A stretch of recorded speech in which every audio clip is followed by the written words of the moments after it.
Motherboard cannot turn on except unplug power cables or switch off PSU. I found this kind of problems many times.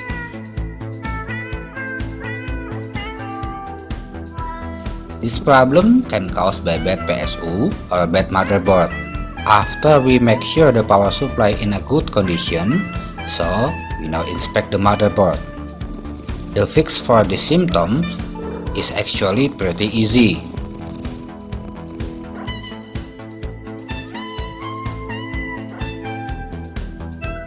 This is the flaw of this component in RTC section.